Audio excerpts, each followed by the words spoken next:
My house was built in 1904. It is a single-family home, wood frame setting on a concrete block foundation. I have been living here for about 12 years.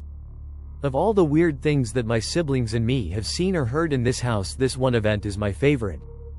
This happened to my brother. About 10 years ago, my brother and his best friends had started a garage band playing mostly Spanish rock, alternative music but in Spanish.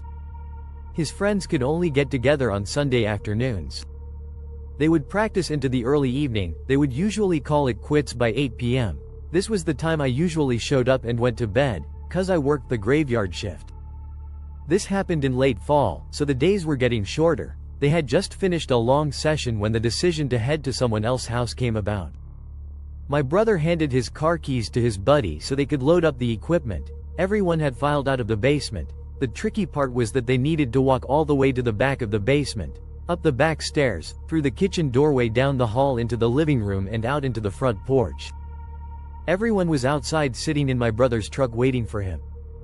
My brother was walking up the back stairs when he remembered that he had left his pancakes in a to-go container sitting on a speaker in the basement. He made the decision to go back. Now the basement is not clean, with full sight lines. There had been partitions made, and the boiler and main heating unit are right smack in the middle. So after my brother walks back, he is about to retrieve his food container, when out of the corner of his eye he sees it. It is a shadowy figure, right at his peripheral vision. This feeling of dread and uneasiness washed over my brother. We had been taught that if you are in the presence of a spirit or ghost and you felt a bad vibe, to say quick prayer or to cuss at it.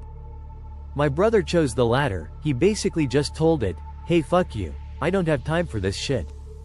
My brother started to walk to the back of the basement and briskly up the stairs, closing doors and turning off lights as he was walking out. The last light switch is on the opposite side of the front door. Luckily the door was open and the light from the street lamp was flooding the living room with its amber light. My brother said he felt something at his back, but at no point did he turn around. As he flicked the last switch, the living room went dark, as the rest of the house. As he stepped out, he pulled on the door, closing it behind him. Still holding his food container in one hand, he jogged down the few porch steps. He walked towards the front gate. Our house resides far from the main street, essentially having a large front yard but no rear garage. As he closed the gap between himself and his friend-laden truck, he kinda smiled and thought things over in his head, mad at himself for spooking out when there was no reason. He climbed into the driver's side of the truck, putting on his seat belt and getting ready to pull out of the parking spot directly in front of the house, when one of his friends asked, "Hey, wait, what about your brother? Isn't he coming with us?" My brother answered, "What do you mean? He went to work early tonight, he is already gone. Do you see his car anywhere?" The next question they asked, "So then who was walking behind you when you were leaving the house?"